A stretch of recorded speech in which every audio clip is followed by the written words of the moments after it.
there are behaviours in this world, in the world of food and retail, that burn us out, but actually get us praise along the way.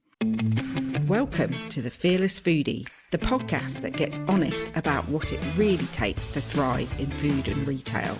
I'm Amy Wilkinson, coach, speaker and trusted partner to food industry teams with lived experience of the pace, pressure and politics that come with the job. Fearless Foodies cut through the fluff and get straight to what actually helps, and that's exactly what we're here to do. Let's dive in. Hello and welcome to season 2 of The Fearless Foodie. I am really pleased to be here and I'm very excited to say Happy New Year to you. But I also want to be realistic about that because I'm sure there's a million podcasts out there that are doing the whole New Year, New Me thing. And I'm not sure I want to do that.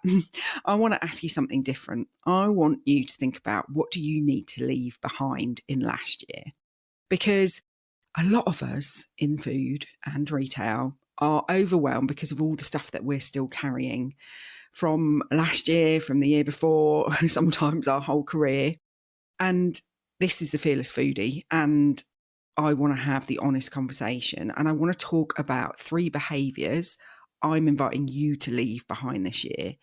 And the question I'm going to get you to take away from today is, what are you going to leave behind?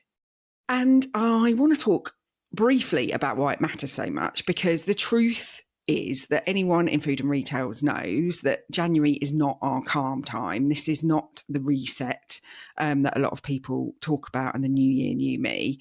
In this industry, the reality is we're getting over the fallout of Q4. We are looking at new targets. There's always pressure from the customer. And we've spent a lot of time over the last few months firefighting, but pretending you've kind of had a break because you had a couple of days off for Christmas, or even if you had a couple of weeks, we're still coming back tired. And I know this because I've shared it before. My burnout didn't happen in December. It wasn't Christmas that flattered me, probably helped, but it was late January, early February. And I can remember thinking, why am I struggling now? I've had some time off. I should be fine. But I wasn't, because I hadn't stopped carrying the behaviours that had exhausted me in the first place. And if you're listening, I want you to know that this is the bit that matters for you. Everything I ignored in myself, I am seeing so much in the teams I work with at the moment. There's over-functioning going on, as in just people just doing so much. There's a lot of, it's just got to get done, I'll do it myself. Loads of blurred boundaries, people don't know who's supposed to be doing what. And there's this hidden emotional load that's going on underneath that nobody's talking about. All sorts of stuff that is driving this. And ultimately, what I care about is how it affects the people in the food industry. And I want you to know that if you are in a team, or if you are a leader in the food industry at the moment, know that your teams are starting the year already feeling stretched, already potentially feeling overwhelmed, and already bracing themselves. So that's why I want to talk about, rather than what we're going to add in, what are our goals for the year, what are the things that we need to leave behind? And actually then thinking about it as individuals, why don't we leave things behind? Why do we drag the same behaviours in every new year and keep going the way we always have? And I think there's something for me when it comes to the industry as a whole, and some of the culture that I see on a daily basis are that there are behaviours in this world, in the world of food and retail, that burn us out, but actually get us praise along the way. So being the fixer, being the safe pair of hands, being the one that just gets on with it, being faster than everyone else, picking up the load no one else is carrying. We are so results driven in this industry. And what happens to us as individuals is that we start to internalize this idea that we're only doing well if we're doing absolutely everything. And I just think, well, it's a fast track to burnout. It's a fast track to damaging people's health from a physical and mental perspective. So the 3 things that I want to leave behind, and what I want the teams I'm working with to leave behind this year are, let's start with this first one, which is carrying the things that aren't yours. So I see this a lot in teams that are project managing. So potentially technical teams, MPD teams, where they're taking on the responsibility for everyone else's deadlines, everyone else's emotions, their workload, not wanting to hold people to account for doing what they should do because they're worried about upsetting them. And also on a personal level for me this year is that not just automatically saying yes when people ask you to do something. I used to say yes all the time, and I still am guilty of it. And I remember a moment a few weeks before my own burnout where I did something like that, where I had no logical reason for taking it on. But what happens when you have got into this cycle is because it starts to feel like it is not safe to stop. To slow down actually feels scary. And I'm not going to go into it all today, but there is neuroscience around this. And where I'm seeing this at the moment is people in MPD, technical commercial teams. It's not just those functions that is happening, I'm sure, but this is where I'm seeing it. Spending so much time and energy chasing things that aren't their job and papering over the cracks that people aren't doing their job. Owning issues that actually belong elsewhere. I see this all the time with MPD teams. Sitting in a meeting and people are asking the question, well, what are we going to do about it? And putting it back on MPD when it's actually their job to think about what we're going to do about it. And spending our whole time chasing other people and absorbing their stress. So that's the first thing for me. I'm going to stop carrying what isn't mine. And what I want you to do this week is think about choosing one thing you're going to put down, a task, a responsibility, an emotional load that you're carrying that you shouldn't be.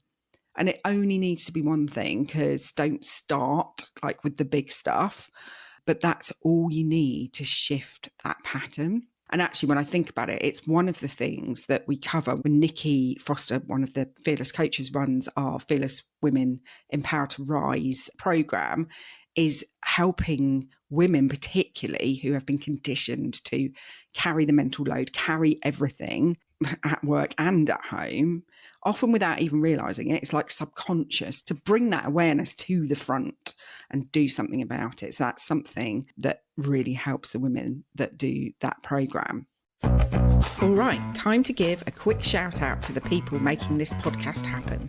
These are the brilliant sponsors backing bold, fearless conversations like this one. Let's hear from them. Ever chase a test result at 5:59 p.m. on a Friday? Yeah, we've been there too. That's why we're proud to be partnered with IFP Labs, a lab network that actually gets what it's like to work in food. They support businesses across Europe with accredited testing for food, feed, swabs, water and more. And they do it with a quick turnaround, expert insight and genuinely reliable service. IFP Labs is a laboratory network made up of companies who we know and trust because they're already supporting the people behind the products you love. Check them out at ifp-labs.com and breathe a little easier next time you've got a product launch riding on that test report. If you're a woman working in food or retail and craving connection that isn't all small talk and job titles, come join Fearless Women Connect. Our free monthly sessions include lunch and learns with fresh ideas and friendly faces, plus Cuppa Connect, an informal chat inspired by the podcast, where we ditch the hierarchy and talk honestly about work and life. Sign up for free at the Fearless Foodies website. We'd love to see you there. And we're back. Let's dive right in. Now, the second thing that I want to leave behind is saying nothing. So I guess the opposite of that is speaking up, but leaving behind, staying silent. And this one's huge because staying silent and not saying what you really think kind of looks harmless on the surface, but it actually ends up being really quite expensive. And it is those things like not pushing back on timelines that you know are unrealistic, not asking for clarity when somebody says something and you've got no idea what they mean and they're not making sense. It's also not calling out those moments where somebody's behaviour isn't okay, where the way they are speaking to you or speaking to a colleague in a meeting isn't right and you just let it ride. It's also things like not saying, I don't have the capacity right now. And if you're sitting here thinking, oh God, that's me, like, don't shame yourself straight away, because I've done all of these things too. But actually, although sometimes you just think, oh, flipping heck, I can't be bothered, and I'm just going to stay silent, it doesn't actually protect you. It starts to drain you. And we like certainty. So actually, standing up for yourself, asking questions, speaking up, it helps to calm your nervous system, because we're not second guessing all the time then. Because when we have uncertainty, our nervous system is dysregulated. And it can lead to confusion, it can lead to resentment building up.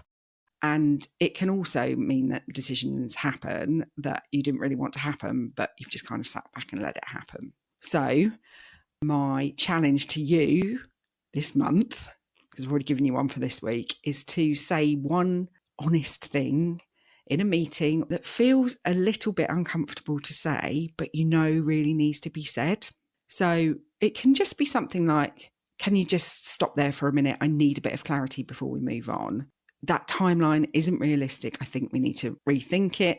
I don't have the capacity for this right now. I'm not comfortable with the way that you have spoken to me.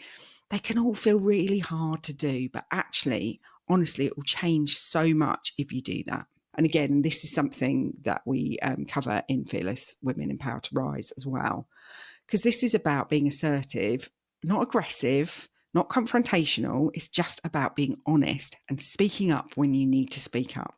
Now, the third thing that I am going to leave behind, and I think I need to put a big thing up in the office to remind me of this, because this one is so common to me, and it is a cycle that I see myself in so often, which is using overwork to cope.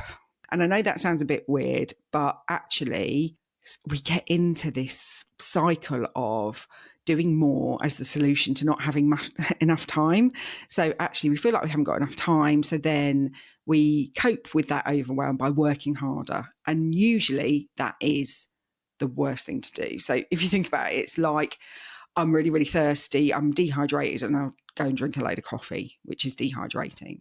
It looks like doing things like, and I'm guilty of this while I'm recording this podcast. So I'm recording it in December, ready to be released in January. And I am going to listen back to this and listen to it myself. It is the things like logging on again after dinner, just finishing up this bit. And before you know it, it's like 11 o'clock at night. Clearing up other people's mistakes and not calling it out. Oh, I'll just do that myself. I'll just get that sorted. Doing tomorrow's work tonight because today was chaos. Tomorrow's going to be chaos. It's the only time I've got time to think. Sometimes you have to do that, and I get that. But when that is becoming your everyday, that is not a good thing. And I think that we start to mistake this feeling of exhaustion and of having ticked everything off the list as competence, and it's not.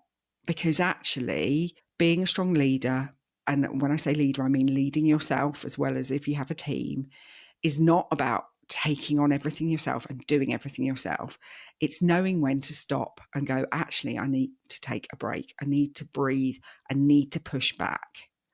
And when I burned out, I was actually working harder than I ever had. But it got to the point where my body just switched off and said enough was enough. I didn't listen to it.